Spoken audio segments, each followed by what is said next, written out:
Dear Journal, it is currently July 3rd of 2020. I have not left my house, but it must be a living hell outside. The disease is spreading like wildfire. Stores are running out of toilet paper, and no one knows when it will end. We're all just headless chickens in this world of anarchy because no one expected a worldwide pandemic to break out, which is the worst thing that could possibly happen in 2020. Hey everybody! Look, I know everything is looking bad right now, but look at this. We just released a new album called Shadow Work.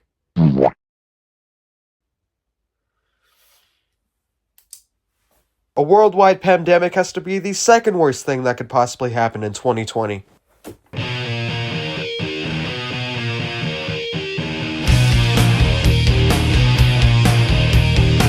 Hello and welcome to The Zero Show, the show where we talk about anything.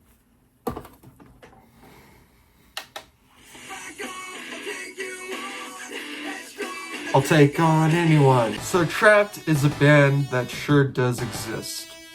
Somebody had to say it. But anyways, Trapt is a California-based rock band that made their major label debut in 2002 with their self-titled album and achieved success off of their hit song, that being, of course, Headstrong. Back up, I'll take you on. Headstrong to take on anyone. And ever since then, the general consensus of this group is that they're, how do I put this?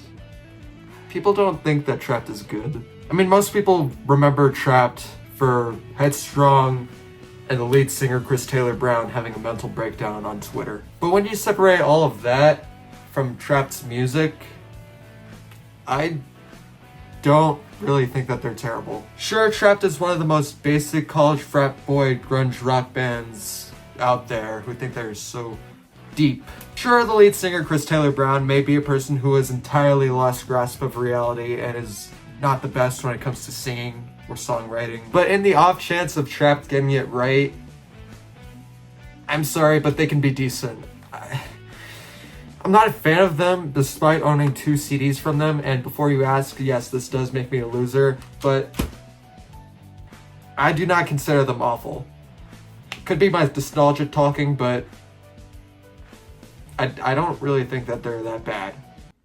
At least, I thought that way until 2020. Shadow Work, and before you ask, yes, this is a fancy way of saying shit, is Trapt's 8th studio album and was released on July 3rd, 2020. Yes, as if the dumpster fire of 2020 couldn't have gotten any worse, Trapt just had to release this album. But anyways, Shadow Bomb was a critical and commercial bomb because it's just so bad.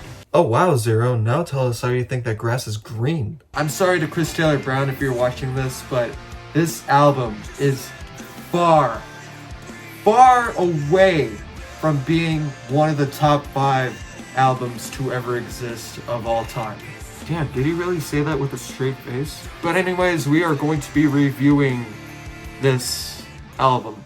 Starting off strong, we have Make It Out Alive, which makes me want to listen to royalty-free rock music because then it would have more substance. I mean, say what you want about Trapt and their older stuff, but at least they had charm, something that this song and this album lacks. I would much rather take 6 listens of no apologies before listening to a song that just repeats the title over and over again. I Want to Want What I Want is next, and I was less bored of it than I was with Make It Out Alive. I mean, that was probably because I was so fascinated with the song title. This album is so bad that even the titles of each of the songs are laughably awful. This one being a golden example. One thing I also noticed about this album is that Chris Taylor Brown's vocals and songwriting are worse than usual. I mean, none of them were particularly good up to this point, but they are masterpieces compared to this. Up next is Tell Me How You Really Feel, which is just so bad. I don't really have a grudge against love ballads, but this just makes my eyes roll to the back of my skull. The lyrics sound like an edgy 5th grader wrote it, and the sound, it just makes it sound like an Austin and Ally song. This song is definitely the laziest of this entire album. Too Little Too Late is next, and this is the point of the album where any chance of me defending Trapt as a band are gone. The song goes at the same speed and volume from start to finish, and just like Tell Me How You Really Feel, repeating this title of the song makes an epic comeback. And I'm just gonna get this out of the way. Far Enough Away, Turn Me Around Again, and Let Me Down Slowly are basically the same song with the same eye-roll-inducing music and lyrics. It just seems that Trapt is trying way too hard, which coincidentally enough is the title of the next song, Trying Too Hard. Imagine being told that you're trying too hard by Trapt. But anyways, this album is basically what you would expect from a Trapt album, except it feels more stock feeling and it makes me hate my life. I'd say the best songs off this album, and yes, there are actually songs that are actually good, or at the very least listenable, are Too Far Away and Save Your Soul. For this album's standards, these two songs are not that bad. I mean, Far Enough Away is just the textbook definition of a basic generic rock song, but my God, is it a masterpiece compared to the rest of this album. And of course, there is Save Your Soul, which is a cover of Who Will Save Your Soul by Jewel. And it's actually not a bad cover. I mean, it did get the Gone Away treatment of being over-dramatized, but